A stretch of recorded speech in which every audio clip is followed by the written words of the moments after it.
¿cómo están? Bienvenidos a la Cátedra de Diseño e Instalaciones para las Industrias 2. Continuamos con la segunda unidad de aire acondicionado. A continuación vamos a ver las transformaciones del aire.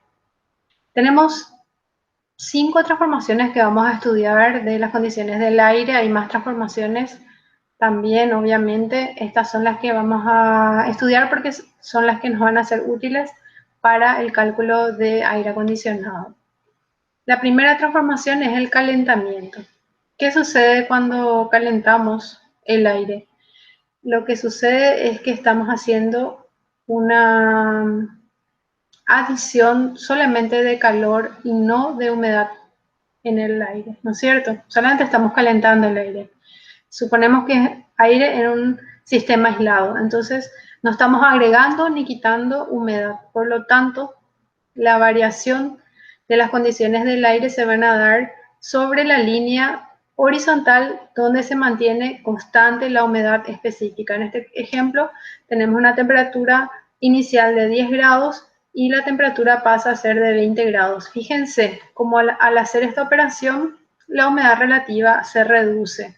Por eso es que normalmente cuando se usa un sistema calefactor también se humidifica el aire, porque de lo contrario baja la humedad relativa del aire, que es lo que nos da la sensación a nosotros de confort o no. La sensación de confort, como vamos a ver más adelante, está relacionado también con la humedad relativa, no solamente con la temperatura. Pero en este caso apenas tenemos calentamiento, entonces si, por ejemplo, un ejercicio les dice a ustedes, se adiciona tal cantidad de calor al aire, calcular las condiciones finales, o se calentó el aire de tal a tal temperatura, calcular cuánto calor se necesitó para hacer esto, cuál es la humedad relativa final.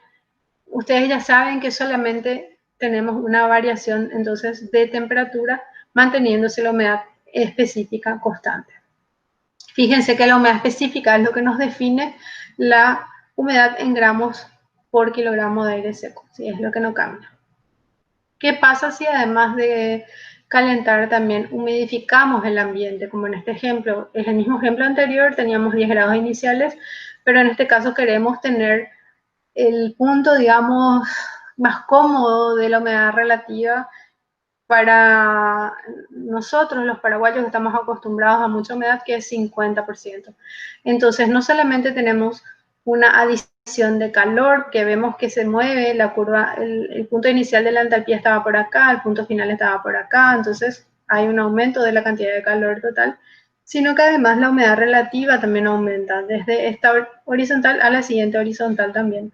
Entonces acá podemos calcular la cantidad de calor, podemos calcular la adición de humedad de agua, en este caso, en forma de vapor, y otras variables que el ejercicio solicita. Ahí tenemos entonces el caso de calentamiento con humectación. El siguiente caso es de enfriamiento. Si nuestro acondicionador de aire solamente enfría, no extrae humedad del ambiente. Fíjense que los acondicionadores de aire extraen humedad del ambiente, por eso es que tienen ese drenaje de agua condensada que normalmente los ingenieros nos olvidamos de canalizar. Esa agua tenemos que canalizar, no podemos dejar goteando en cualquier lugar, que realmente es tan incómodo inclusive caminar por la calle y que esté goteando en vez de que sea útil, por ejemplo, para regar una planta o algo. Eso también hay que entubar y canalizar. Pero si solamente enfriamos y no estamos extrayendo humedad, fíjense lo que pasa. Acá, por ejemplo, tenemos 35 grados con una humedad relativa baja, que no es la de Paraguay. Nunca, muy difícil es que tengamos 35 grados con una humedad relativa de apenas 30%. Normalmente estamos más por el 50%. Y acá entonces hay una reducción solamente de temperatura, la humedad específica se mantiene constante y si bien llegamos a 25 grados, la humedad relativa termina siendo del 50%. ¿Sí? Acá vemos otra vez un ejemplo donde al bajar la temperatura nos acercamos más al punto de saturación y cuando cuando aumentamos la temperatura, en cambio, la humedad relativa disminuye y por eso tenemos que humidificar el ambiente. ¿Qué pasaría si es que se baja tanto la temperatura que llegamos hasta esta curva? ¿Cómo va a continuar esta línea si es que yo sigo bajando la temperatura? Ya no puede más continuar fuera del agua, entonces continúa por la curva de saturación de 100% humedad relativa y empieza a condensarse agua, ¿sí? Esto puede ser también un ejercicio donde nos pregunten si bajo la temperatura del aire de tal a tal punto, a tal temperatura, va a condensar o no.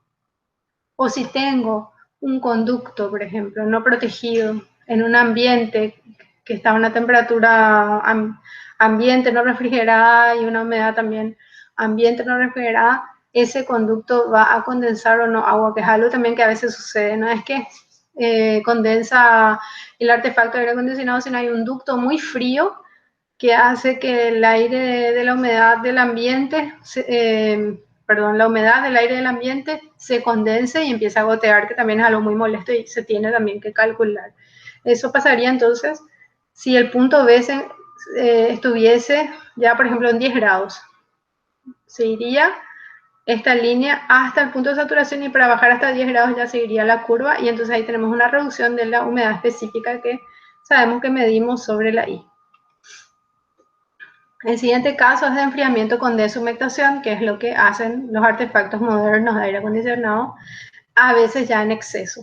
A veces la gente se queja que el aire está muy seco dentro de un ambiente refrigerado. Es porque ya está excediéndose la deshumectación. Entonces ahí tenemos un ejemplo, 35 grados y 50% humedad relativa, que es algo más lógico en nuestro país.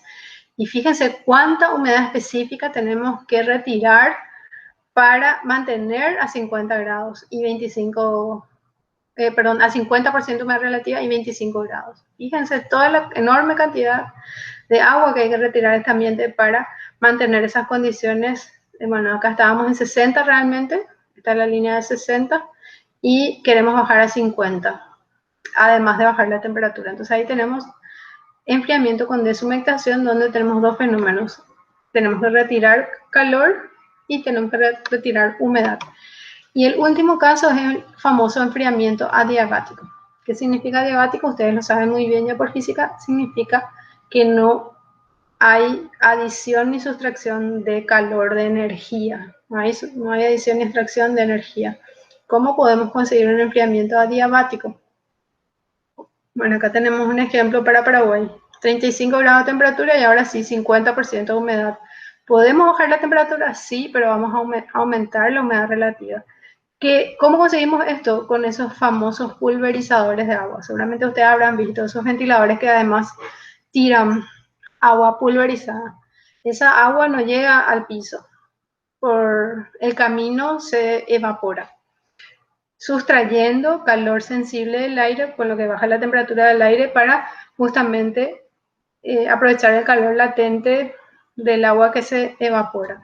Y de esa forma entonces se reduce la temperatura, pero se aumenta la humedad específica. Aún en Paraguay es un alivio. Funciona, por supuesto, mucho mejor en climas secos.